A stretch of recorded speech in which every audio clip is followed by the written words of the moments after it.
ರವಿ ಎನ್ನ ಮತಿಗೆ ಮಂಗಳವಿತ್ತು ರಾಗದಿಂ ಬೇಗ ಕೃಪೆಯಾಗು ಕೃಪೆಯಾಗು ಕೃಪೆಯಾಗು. ಪ್ರಥಮದಲ್ಲಿ ಎನ್ನ ಪರಮರಾಧ್ಯ ಗುರುದೇವರನ್ನು ಮನ್ಮಂದಿರದಲ್ಲಿ ಸ್ಮರಿಸಿಕೊಂಡು ಅವರ ಚಿನ್ಮಯ ಚರಣಾರವಿಂದಗಳಿಗೆ ಭಕ್ತಿಯ ದಂಡದ ಪ್ರಣಾಮಗಳನ್ನು ಸಲ್ಲಿಸಿ ಬಸವಾದಿ ಪ್ರಮಥರನ್ನು ಶ್ರೀಮನ್ ನಿಜಗುಣ ಶಿವಯೋಗಿಗಳನ್ನು ಸಮರ್ಥ ಸದ್ಗುರು ಸಿದ್ಧಾರೂಢರನ್ನು ನಾಡಿನ ಎಲ್ಲ ಸಂತ ಮಹಾತ್ಮರನ್ನು ಅನುಭಾವಿ ದಾರ್ಶನಿಕರನ್ನು ಭಕ್ತಿಯಿಂದ ಸ್ಮರಿಸಿಕೊಂಡು ಹರಣಿ ನರನಾಗಿ ಕಾಯಕ ಯೋಗಿಯಾಗಿ ಅನ್ನದಾನಿಯಾಗಿ ಜ್ಞಾನ ಮೂರ್ತಿಯಾಗಿ ಸರ್ವರಿಗೂ ಲೇಸನ್ನೇ ಬಯಸಿ ಈ ಪುರವನ್ನು ಪುಣ್ಯಕ್ಷೇತ್ರವನ್ನಾಗಿಸಿದ ಭಕ್ತರ ಆರಾಧ್ಯ ಕಾಮಧೇನು ಕಲ್ಪವೃಕ್ಷ ಸಮರ್ಥ ಸದ್ಗುರು ಸಂಗನ ಬಸವ ತಂದೆಯ ದಿವ್ಯನಾಮವನ್ನು ಸ್ಮರಿಸಿ ಅವರು ಪಾದ ಸ್ಪರ್ಶ ಮಾಡಿದ ಈ ಪುಣ್ಯಭೂಮಿಗೆ ದಂಡ ಪ್ರಣಾಮಗಳನ್ನು ಸಲ್ಲಿಸಿ ಅನ್ನದಾನಿ ಅನ್ನಪೂರ್ಣೆ ಸರ್ವರನ್ನು ಸಮಭಾವದಿಂದ ಕಂಡು ಸರ್ವರ ಮೇಲೂ ವಾತ್ಸಲ್ಯವನ್ನು ತೋರಿದ ಕರುಣಾಮಯಿ ಮಹಾಮಾತೆ ಲಿಂಗಮ್ಮ ತಾಯಿಯವರ ಪವಿತ್ರ ನಾಮವನ್ನು ಸ್ಮರಿಸಿ ಅವರ ವಿಶ್ವರೂಪಕ್ಕೆ ಹಣೆ ಮಣಿಯದು ಈ ಅದ್ಭುತ ಕಾರ್ಯಕ್ರಮವನ್ನು ಸಂಯೋಜನೆಯನ್ನು ಮಾಡಿ ಭಕ್ತರ ಉದ್ಧಾರಕ್ಕಾಗಿ ಶ್ರಮಿಸುತ್ತಿರುವ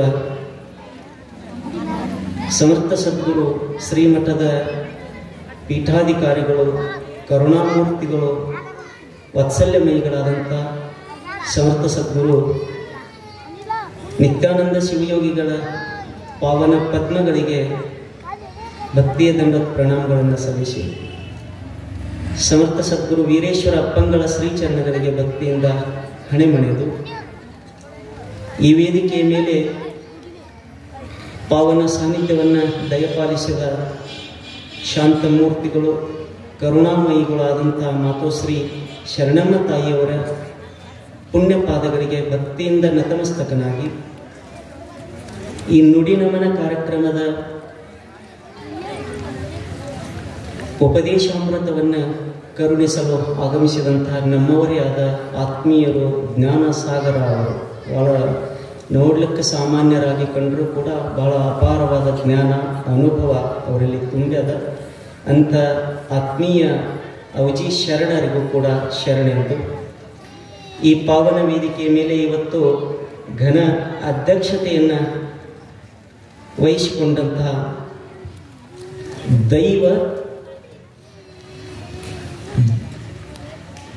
ದೈವದ ಮೇಲೆ ನಂಬಿಕೆಯುಳ್ಳಂಥವರು ಈ ಭಾಗದ ಜನಪ್ರಿಯ ಶಾಸಕರಾದ ಶ್ರೀ ಅಶೋಕಣ್ಣ ಮನುಗುಳಿಯವರ ಧರ್ಮಪತ್ನಿಯರಾದಂಥ ಶರಣಿ ಶ್ರೀ ನಾಗರತ್ನಮ್ಮ ಅಮ್ಮವರಿಗೂ ಕೂಡ ಶರಣೆಂದು ಅವರಿಗೆ ದೈವ ಭಕ್ತರು ಅಂತ ಒಂದು ಪದವನ್ನು ನಾನು ಬಳಸಿದೆ.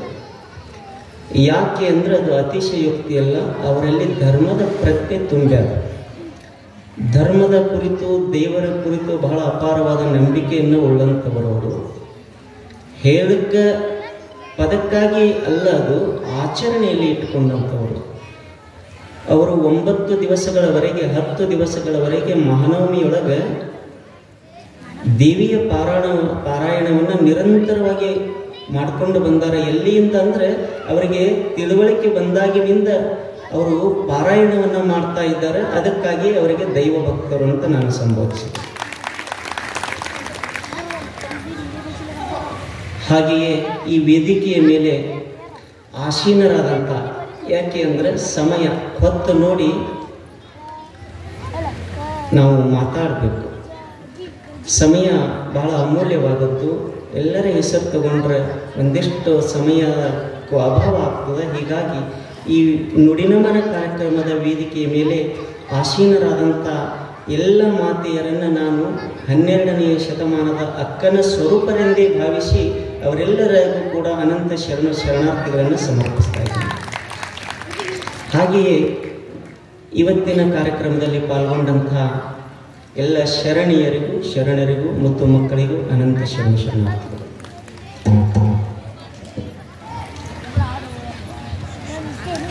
ಇವತ್ತು ಸಮಯಕ್ಕೆ ಬಂಧನ ಇಲ್ಲ ಅಂತ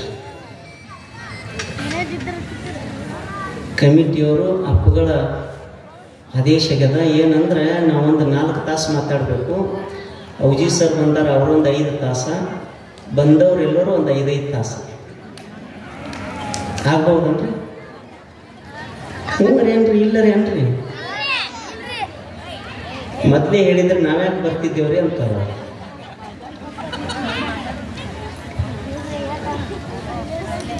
ಬಹಳ ಮಾತಾಡೋದಿಲ್ಲ. ಇವತ್ತು ಪ್ರವಚನ ಮಾಡಂಗಿಲ್ಲ. ನಾನು ಶ್ರೀಮನ್ ನಿಜಗುಣ ಶಿವಯೋಗಿಗಳ ವಿಷಯ ಇದ್ರೂ ಕೂಡ ಪ್ರವಚನ ಮಾಡೋದಿಲ್ಲ. ಕೇವಲ ಪ್ರಸ್ತಾವನೆಯನ್ನು ಮಾಡ್ತೀನಿ. ಪ್ರಸ್ತಾವನೆ ಅಂದರೆ ಅದು ವಿಸ್ತಾರವಾಗಿ ಹೇಳೋದು ಇರೋದಿಲ್ಲ. ವಾರ್ತೆಗಳ ಮುಖ್ಯಾಂಶಗಳು ಅಂತ ಬರ್ತಾವ, ಹಾಗೆ ಮುಖ್ಯಾಂಶಗಳು ಹೇಳ್ತೀನಿ. ಆ ವಾರ್ತೆಯ ಮುಖ್ಯಾಂಶಗಳನ್ನು ವಿಸ್ತಾರವಾಗಿ ಹೇಳಕ್ಕೆ ಇವತ್ತು ಮಹಾಜ್ಞಾನಿಗಳು ಇಲ್ಲಿ ಕುಂತಾರ, ಅವ್ರ ಕಡೆಯಿಂದ ಕೇಳೋದು. ನುಡಿ ನಮನ ಎಂಥ ಸುಂದರ ಪದ ಅದು. ಈ ಪದವನ್ನು ಯಾಕೆ ಬಳಸ್ತಾರೆ, ಯಾರಿಗಾಗಿ ಬಳಸ್ತಾರ, ಅದು ಬಹಳ ಅಮೂಲ್ಯವಾದದ್ದು. ಅಗಲಿ ಹೋದವರಿಗೆ ಸ್ಮರಿಸುವಂಥದ್ದು ಇರ್ತದೆ. ಅದಕ್ಕೆ 3-4 ಪ್ರಕಾರಗಳು ಬರ್ತಾವೆ. ಪುಣ್ಯತಿಥಿ, ಪುಣ್ಯ ಸ್ಮರಣೆ ಹಾಗೂ ನುಡಿ ನಮನ ಅಂತ ಬರ್ತಾವೆ. ನಾನು ನುಡಿ ನಮನದ ಕುರಿತಷ್ಟೇ ಹೇಳ್ತೀನಿ, ಯಾಕಂದರೆ ಸಮಯ ಇಲ್ಲ. 10 ನಿಮಿಷದೊಳಗೆ ನಾನು ಮುಗಿಸ್ತೀನಿ. ನುಡಿ ನಮನ ಇದು ಬಹಳ ಅಮೂಲ್ಯವಾದ ಪದ. ಇದು ಬಳಕೆ ಯಾರಿಗಾಗಿ ಮಾಡ್ತಾರ ಅನ್ನೋದರ ಕುರಿತು ನಾವು ಪ್ರಸ್ತಾವನೆಯಲ್ಲಿ ನೋಡೋಣ. ಪುಣ್ಯತಿಥಿ ಅಂದರೆ ಕೇವಲ ತನಗಾಗಿ, ತನ್ನ ಮಕ್ಕಳಿಗಾಗಿ, ತನ್ನವರಿಗಾಗಿ ದುಡಿದು ಗಳಿಸಿಟ್ಟು ಬಳಸಲಾರ್ದೇನೆ ಯಾರು ಹೋಗಿರ್ತಾರೆ ಅವರಿಗೆ ಪುಣ್ಯತಿಥಿ ಮಾಡ್ತಾರೆ. ಅವ್ರ ಮನೆಯವರಷ್ಟ ಮಾಡೋದು ಮುಖ್ಯಾಂಶಗಳು. ಪುಣ್ಯ ಸ್ಮರಣೆ ಯಾರಿಗಾಗಿ ಮಾಡ್ತಾರೆ ಅಂದರೆ ತನ್ನವರಿಗಾಗಿ, ತನ್ನ ಬಳಗಕ್ಕಾಗಿ, ಸಮಯ ಇದ್ದಾಗ ಒಂದಿಷ್ಟು ಅವರಿಗೂ ಇವರಿಗೆ ಉಪಕಾರ ಯಾರು ಮಾಡಿರ್ತಾರೆ ಅವರಿಗೆ ಸ್ಮರಿಸ್ತಾರೆ ಅವರು. ಅದು ಪುಣ್ಯ ಸ್ಮರಣೆ. ಇನ್ನು ನುಡಿ ನಮನ ಯಾರಿಗೆ ಸ್ಮರಿಸ್ತಾರ ಅಂದರೆ ದೇವನಿಗೆ ಸ್ಮರಿಸೋದು ನುಡಿ ನಮನ ಆಯಿತು. ತಮ್ಮ ಜೀವನದುದ್ದಕ್ಕೂ ಪುಣ್ಯ ಕರ್ಮಗಳನ್ನೇ ಮಾಡಿಕೊಂಡು ತಮ್ಮ ಜೀವನವನ್ನೇ ಸಮಾಜಕ್ಕಾಗಿ, ನಾಡಿನ ಜನತೆಗಾಗಿ, ದೇವನ ನೆನಪಿನಲ್ಲಿ ಜನರ ಒಳಿತಿಗಾಗಿ ಯಾರು ತಮ್ಮನ್ನು ತಾವು ಸಮರ್ಪಿಸಿಕೊಂಡು ಶಿವಸ್ವರೂಪಿಗಳಾಗಿ ಬಂದು ಶಿವಸ್ವರೂಪಿಗಳಾಗಿ ಐಕ್ಯವಾಗಿರ್ತಾರೆ ಶಿವನಲ್ಲಿ, ಅವರಿಗೆ ಸಮರ್ಪಿಸುವುದು ನುಡಿ ನಮನ ಆಯಿತು. ನಮನ ಅಂದರೆ ನಮಸ್ಕಾರ. ಯಾರಿಗೆ ನಾವು ವಂದಿಸ್ತೀವಿ? ಎಲ್ಲವನ್ನ ಕೊಟ್ಟಂತ ದೇವನಿಗೆ ನಾವು ಕೃತಜ್ಞತೆಯನ್ನು ಸಲ್ಲಿಸ್ತೀವಿ, ದೇವನಿಗೆ ನಾವು ವಂದಿಸ್ತೀವಿ, ದೇವನ ನಾಮವನ್ನು ಸ್ಮರಿಸ್ತೀವಲ್ಲ, ಆ ಸ್ಮರಿಸುವುದೇ ನಮನ ಆಯಿತು. ನುಡಿಗಳ ಮುಖಾಂತರ ಸ್ಮರಿಸೋದು, ಒಂದಿಷ್ಟು ಪರಿಶುದ್ಧ ಕಾಯಕದ ಮುಖಾಂತರ ಆತನ ನೆನಪು ಸ್ಮರಿಸೋದು ಏನಿರ್ತದಲ್ಲ, ಇದಕ್ಕೆ ನುಡಿ ನಮನ ಅಂತಾರೆ. ಲಿಂಗಮ್ಮ ತಾಯಿಯವರಿಗೆ ನುಡಿ ನಮನ ಸಲ್ಲಿಸುವಂತ ಒಂದು ಅದ್ಭುತ ಕಾರ್ಯಕ್ರಮವನ್ನು ಇವತ್ತಿಲ್ಲಿ ಹಮ್ಮಿಕೊಂಡಾರೆ. ಗೀತೆಯಲ್ಲಿ ಕೃಷ್ಣ ಹೇಳ್ಯಾನ, ಯಾವ ಯಾವ ಕಾಲಕ್ಕೆ ಧರ್ಮ ಅಧರ್ಮಕ್ಕೆ ಇಳಿತದ ಆಯಾ ಕಾಲಕ್ಕೆ ನಾನು ಒಂದೊಂದು ರೂಪವನ್ನು ತೊಟ್ಟು ಇಲ್ಲಿ ಧರ್ಮವನ್ನು ಪ್ರತಿಷ್ಠಾಪನೆ ಮಾಡ್ತೀನಿ ಅಂತ ಹೇಳ್ಯಾನ. ಅದಕ್ಕೆ ಕೃಷ್ಣ ಹೇಳಿದ ಮಾತು ಏನಂದ್ರೆ ಅದಕ್ಕೆ ಹೆಣ್ಣು ಗಂಡು ಇಲ್ಲ, ಅದು ಮೂಲ ಸ್ವರೂಪದ. ಸುಮ್ಮನೆ ಇಲ್ಲಿ ಬಂದು ಆತ ಲೀಲೆಯನ್ನು ತೋರಿಸ್ತಾ ಇರ್ತಾನೆ. ಹೀಗಾಗಿ ಇಲ್ಲಿ ಆ ಸಮರ್ಥ ಸದ್ಗುರುನಾಥ ಸಂಗನ ಬಸವ ಶಿವಯೋಗಿಗಳೇ ಆ ಕೃಷ್ಣನ ಅವತಾರ. ಅವರ ಕೈ ಹಿಡಿದು ಬಂದಂಥ ಲಿಂಗಮ್ಮ ತಾಯಿಯವರೇ ಮಹಾಮಾತೆ ಲಕ್ಷ್ಮಿಯ ಅವತಾರ ಅದಾರ ಇವರು. ನೋಡ್ರಿ, ಅವರ ಜೀವನವನ್ನು ಹೇಗೆ ಸಮರ್ಪಿಸಿದ್ರು ನಾಡಿಗಾಗಿ. ನಾವು ನೀವು ನಮಗಾಗಿ ಹೆಂಗೋ ಬರ್ತೀವಿ, ಹೆಂಗೋ ಹೋಗ್ತೀವಿ, ಹೆಂಗೋ ಇರ್ತೀವಿ. ನಾವು ಬರೋದಕ್ಕೂ ಅರ್ಥ ಇಲ್ಲ, ನಾವು ಇರೋದ್ರೊಳಗೂ ಅರ್ಥ ಇಲ್ಲ, ನಾವು ಹೋಗೋದ್ರೊಳಗೂ ಅರ್ಥ ಇಲ್ಲ. ನಮ್ಮ ಜೀವನ ವ್ಯರ್ಥ. ನಾವು ಹೋದಾಗ ಎಷ್ಟು ದಿವಸ ನೆನಪಿಟ್ಕೋತಾರೆ ಅಂದ್ರೆ 3 ದಿವಸ ನೆನಪಿಟ್ಕೋತಾರೆ, ಮುಂದೆ ಮರೆತು ಬಿಡ್ತಾರೆ. ಆದ್ರೆ ಲಿಂಗಮ್ಮ ತಾಯಿಯವರನ್ನ, ಸಮರ್ಥ ಸದ್ಗುರು ಸಂಗನ ಬಸವ ತಂದೆಯನ್ನ ಅಜರಾಮರವಾಗಿ ಸೂರ್ಯ ಚಂದ್ರಾದಿಗಳು ಇರುವವರೆಗೂ ಸ್ಮರಿಸ್ತಾರೆ. ಯಾಕೆ ಅಂದ್ರೆ ಅವರು ದೇವ ಸ್ವರೂಪ. ತಮಗಾಗಿ ಬದುಕಲಿಲ್ಲ, ನಾಡಿಗಾಗಿ ಬದುಕಿದರು. ನಾಡಿನ ಜನರನ್ನ ತಮ್ಮ ಮಕ್ಕಳಂಗ ಕಂಡ್ರು. ಎಷ್ಟು ಪ್ರೀತಿ ವಾತ್ಸಲ್ಯ ಏನದ ನೋಡ್ರಿ ಅವರು. ಬಸವ ತಂದೆ ಹೇಳಿದ, ಇವನಾರವ ಇವನಾರವ ಇವನಾರವ ನೆನ್ನದಿರಯ್ಯ, ಇವ ನಮ್ಮವ ಇವ ನಮ್ಮವ ಇವ ನಮ್ಮವ ನೆಂದೆನಿಸಯ್ಯ. ಅಷ್ಟ ಅಂದು ಬಿಡ್ಲಿಲ್ಲ. ಸುಮ್ಮನೆ ಇವ ನಮ್ಮವ ನಮ್ಮವ ಅಂದ್ರೆ ಒಂದಿಷ್ಟು ದೂರಿನವ ಆಗ್ತಾನ ಅಂತ ತಿಳ್ಕೊಂಡು ಬಸವ ತಂದೆ ಹೇಳಿದ, ಇವ ನಮ್ಮ ಮನೆಯ ಮಹಾ ಮಗನೆಂದೆನಿಸಯ್ಯ. ಸುಮ್ಮನೆ ನಮ್ಮವರು ಅಂದ್ರೆ ಒಂದಿಷ್ಟು ಅಂತರ ಆಗ್ತದ, ಮನಿ ಮಗ ಅಂದ್ರೆ ನಮ್ಮವ್ರು ಆಗಿಬಿಡ್ತಾರೆ. ಇಲ್ಲಿ ಲಿಂಗಮ್ಮ ತಾಯಿಯವರು ಏನ್ ಮಾಡ್ತಿದ್ರು, ಬಂದವರನ್ನ ಯಾರನ್ನು ಇವ ಯಾರು ಅಂತ ಕರಿತಿರ್ಲಿಲ್ಲ, ಬಂದವ್ರನ್ನ ಮಗ ಅಂತ ಕಂಡ್ರು. ಮಗನ ಪ್ರೀತಿಯನ್ನ ತೋರಿಸಿದ್ರು, ಮಗಳ ಪ್ರೀತಿಯನ್ನೇ ತೋರಿಸಿದ್ರು. ಎಲ್ಲರಿಗೂ ಕರೆದು ಅವರನ್ನ ಆದರ ಆತಿಥ್ಯವನ್ನ ಕೊಟ್ಟರು. ಯಾರು ನೊಂದಿರ್ತಾರೆ ಅವರಿಗೆ ಜೀವನದೊಳಗೆ ಧೈರ್ಯದ ಮಾತುಗಳನ್ನು ತುಂಬಿದ್ರು, ಜೀವನದ ರೀತಿ ನೀತಿಗಳನ್ನು ಕಲಿಸಿದ್ರು.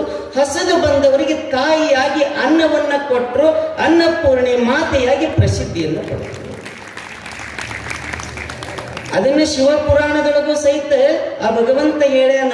ಏನು ಹೇಳ್ಯಾನಂದ್ರೆ, ಹೇ ನಂದಿ ತಿಳ್ಕೋ, ನಾನು ಯಾವಾಗ ಯಾವಾಗ ಈ ಕಲಿಯುಗದೊಳಗ ಅವತಾರವನ್ನ ತಾಳ್ತೀನಿ, ಲೋಕ ಉದ್ಧಾರವನ್ನ ಮಾಡ್ತೀನಿ ಒಂದೊಂದು ರೂಪದೊಳಗೆ, ಆವಾಗ ನನ್ನ ಜೊತೆಗೆ ಆ ಪಾರ್ವತಿಯೇ ನನ್ನನ್ನು ಅನುಸರಿಸಿ ನನ್ನ ಧರ್ಮಪತ್ನಿಯಾಗಿ ಬಂದು ಅನ್ನಪೂರ್ಣೆಯಾಗಿ ಆಕೆ ತನ್ನ ಕಾರ್ಯವನ್ನ ಮಾಡ್ತಾಳಂತ ಶಿವನೂ ಕೂಡ ಹೇಳ್ಯಾನ.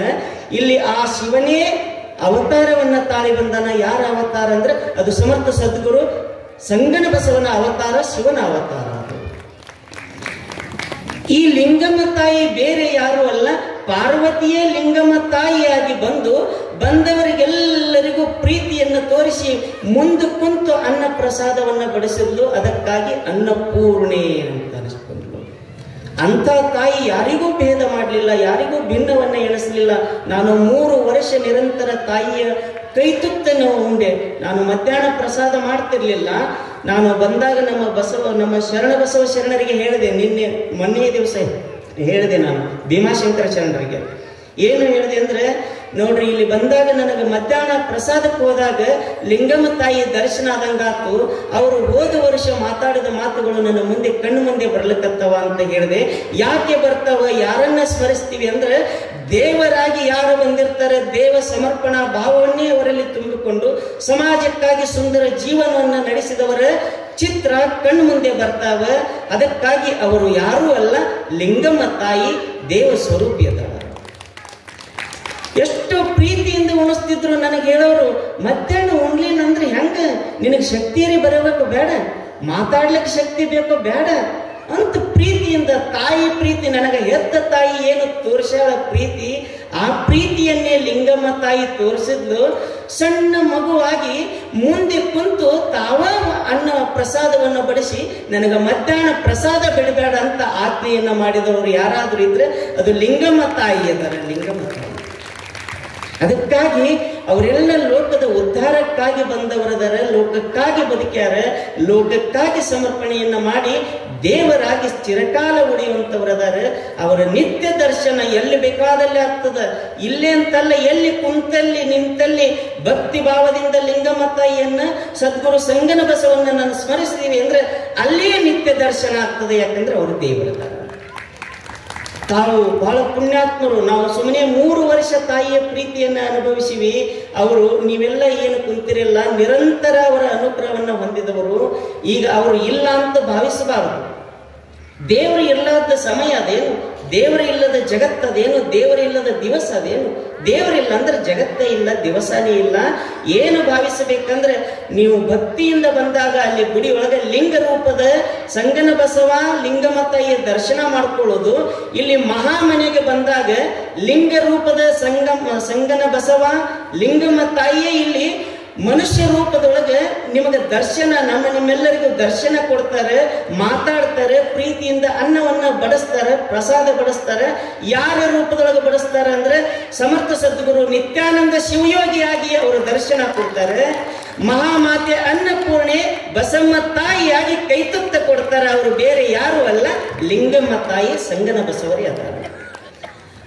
ಬಸಮ್ಮ ತಾಯಿಯವರಲ್ಲಿಯೂ ಕೂಡ ಅದೇ ಪ್ರೀತಿಯನ್ನ ನಾನು ಕಾಣ್ತೀನಿ. ಅವರು ಕೂಡ ಎಷ್ಟು ಪ್ರೀತಿಯಿಂದ ಕಾಣ್ತಾರೆ. ಲಿಂಗಮ್ಮ ತಾಯಿಯವರು ಹಾಕಿಕೊಂಡು ಬಂದಂತ ಪರಿಪಾಠವನ್ನ ಚಾಚು ತಪ್ಪದೆ ಪರಿಪಾಲಿಸಿಕೊಂಡು ಹೊಂಟಾರೆ. ನಾವು ಲಿಂಗಮ್ಮ ತಾಯಿಯವರನ್ನ ಪ್ರತ್ಯಕ್ಷ ರೂಪದಲ್ಲಿ ಎಲ್ಲಿ ಕಾಣುವುದಂದ್ರೆ ಸುಮ್ಮನೆ ಬಸಮ್ಮ ತಾಯಿಯವರ ಹತ್ತಿರ ಬಂದು ದರ್ಶನ ಮಾಡಿದಿವಿ ಅಂದ್ರೆ ಇಬ್ಬರ ದರ್ಶನ ಆಗ್ತದೆ. ಯಾರು ಅಂದ್ರೆ ಮಹಾಮಾತೆ ಲಿಂಗಮ್ಮ ತಾಯಿ, ಅನ್ನಪೂರ್ಣೆ ಬಸಮ್ಮ ತಾಯಿಯ ದರ್ಶನ ಆಗ್ತದೆ, ನಿತ್ಯ ದರ್ಶನ ಆಗ್ತದೆ. ಸಮರ್ಥ ಸದ್ಗುರು ನಿತ್ಯಾನಂದ ಶಿವಯೋಗಿಗಳು, ಮಹಾಮಾತೆ ಬಸಮ್ಮ ತಾಯಿಯವರು ಅಂತ ಪವಿತ್ರ ಕಾರ್ಯವನ್ನ ಹಾಗೆಯೇ ಮಾಡಿಕೊಂಡು ಹೊರಟಿದ್ದಾರೆ. ನಾವು ನೀವೆಲ್ಲ ಬಹಳ ಪುಣ್ಯಶಾಲಿಗಳಿದ್ದೀವಿ, ಪುಣ್ಯಾತ್ಮರೇ. ಹೀಗಾಗಿ ಲಿಂಗಮ್ಮ ತಾಯಿಯವರದ್ದು ಏನು ಇವತ್ತೊಂದು ಸುಂದರ ನುಡಿನಮನ ಕಾರ್ಯಕ್ರಮ ಇಟ್ಕೊಂಡಾರೆ, ಬಹಳ ಸಂತೋಷ. ಪ್ರಾಯಶಃ 1 ವರ್ಷ ಕಳೆದು ಹೋಯಿತು, 5 ತಿಂಗಳ ಕಳೆದು ಹೋಯಿತು. 5 ತಿಂಗಳ ಕಳೆದು ಹೋದರೂ ಸಹಿತ ಲಿಂಗಮ್ಮ ತಾಯಿಯವರು ಹೋಗ್ಯಾರ ಅನ್ನುವ ಭಾವ ಇಲ್ಲವೇ ಇಲ್ಲ, ಯಾರಲ್ಲಿಯೂ ಇಲ್ಲ. ಅವರು ಚಿರಕಾಲ ಇರ್ತಾರೆ. ಅವರ ಕೃಪೆ ಸದಾಕಾಲ ನಮ್ಮ ನಿಮ್ಮೆಲ್ಲರ ಮೇಲೆ ಇರಲಿ ಅಂತ ನಾನು ಆ ತಾಯಿಯಲ್ಲಿ ಪ್ರಾರ್ಥಿಸಿಕೊಂಡು ಈ ನುಡಿನಮನದ ಪ್ರಾಸ್ತಾವನೆಯನ್ನ ಮಾಡಲಿಕ್ಕೆ ಅವಕಾಶ ಮಾಡಿಕೊಟ್ಟಂತ ಕಮಿಟಿಯವರಿಗೆ ನಾನು ತುಂಬ ಹೃದಯದ ಕೃತಜ್ಞತೆಯನ್ನು ಸಲ್ಲಿಸ್ತೀನಿ. ಯಾಕೆಂದ್ರೆ ಆ ತಾಯಿಗೆ ಮಾಡಿದ ಉಪಕಾರವನ್ನ, ಲೀಲೆಯನ್ನ ಹೇಳಕ್ಕೆ 5-10 ನಿಮಿಷ ಸಾಲೋದಿಲ್ಲ, ಬಹಳ ಬೇಕು ಸಮಯ. ಅಷ್ಟು ಲೀಲಾಮೂರ್ತಿಗಳಿದ್ದಾರೆ. ಸಿಕ್ಕಷ್ಟು ಮಹಾಪ್ರಸಾದ ಅಂತ ತಿಳ್ಕೊಂಡು ನಾವು ಪುನೀತರಾಗೋಣ ಅಂತ ಭಾವಿಸಿ ನನ್ನೆರಡು ನುಡಿ ನಮನದ ಕಾರ್ಯಕ್ರಮವನ್ನು, ನುಡಿಗಳನ್ನು ತಾಯಿಯ ಚರಣಕ್ಕೆ ಸಮರ್ಪಿಸ್ತೀನಿ. ನಮ್ಮ ಶರಣರು ಬಹಳ ಸುಂದರವಾಗಿ ಮಾತಾಡ್ತಾರೆ. ಹಾಗೆ ನಮ್ಮ ವೇದಿಕೆ ಮೇಲಿದ್ದಂಥ ಮಾತೆಯರೆಲ್ಲರೂ ಮಾತಾಡ್ತಾರೆ. ಅವರ ಮಾತನ್ನು ನೀವು ಕೇಳಬೇಕು. ಇವತ್ತು ಸಮಯಕ್ಕೆ ಸೀಮೆ ಇಲ್ಲ, ಪ್ರತಿನಿತ್ಯ 9:30 ಮುಗೀತಿತ್ತು. ಆದರೆ ಇವತ್ತು ವಿಶೇಷ ಅಂತದಲ್ಲ, ವಿಶೇಷ ಇದ್ದಾಗ ಸಮಯದ ಕಡೆ ನೋಡಬಾರ್ದು. ಯಾಕಂದ್ರೆ ದಿನ ಇರ್ತದ ಪ್ರಸಾದ ಮಾಡೋದು, ಮಲ್ಕೊಳ್ಳೋದು, ಇದು ದಿನ ಇರ್ತದೆ. ಅದನ್ನೇ ದಾಸರು ಹೇಳ್ಯಾರ, ಗಾಳಿ ಬಿಟ್ಟಾಗ ತೋರಿಕೊಳ್ಳಿರೋ ಗಾಳಿ ನಿಮ್ಮ ಸ್ವಾಧೀನವಲ್ಲರು ಅಂತಾರೆ. ಇಲ್ಲೊಂದು ಗಾಳಿ ಬಿಟ್ಟದ. ಇವತ್ತು ಯಾವ ಗಾಳಿ ಅಂದ್ರೆ ಲಿಂಗಮ್ಮ ತಾಯಿ ಮಾಡಿದಂತ ಪುಣ್ಯ ಸ್ಮರಣೆ, ಪುಣ್ಯ ಕಾರ್ಯಗಳ ಗಾಳಿ ಬಿಟ್ಟದ, ಅಧ್ಯಾತ್ಮದ ಗಾಳಿ. ಅದರೊಳಗೆ ನಾವು ನೀವೆಲ್ಲ ತೂರ್ಕೊಂಡು ಸ್ವಟ್ಟ ಆಗಿದ್ದಂಥದನ್ನ ಬಿಟ್ಟು ಬಿಡೋಣ. ಗಟ್ಟಿಯಾಗಿದ್ದಂಥ ಭಕ್ತಿಯನ್ನ ನಾವು ಅನುಸರಿಸಿ ಪುನೀತರಾಗೋಣ ಅಂತ ಹೇಳ್ತಾ ತಮ್ಮೆಲ್ಲರಿಗೂ ಅನಂತ ಶರಣಗಳನ್ನು ಸಮರ್ಪಿಸ್ತೇನೆ. ಅತ್ಯಂತ ಶಾಂತಚಿತ್ತರು, ಕರುಣಾಮಯಿಗಳು, ಪ್ರೇಮಮಯಿಗಳು, ಹಸಿದು ಬಂದ ಭಕ್ತರಿಗೆ ಕೈತುತ್ತ ನೀಡಿ ಅನ್ನಪೂರ್ಣಿ ಎನಿಸಿದ ವಾತ್ಸಲ್ಯ ಮೂರ್ತಿಗಳು, ಭಕ್ತರ ಪಾಲಿನ ಭಾಗ್ಯನಿಧಿ, ಭಕ್ತರು ಬೇಡಿದ ಇಷ್ಟಾರ್ಥಗಳನ್ನು ಈಡೇರಿಸುವ ಸಲುವಾಗಿ ಶಿವ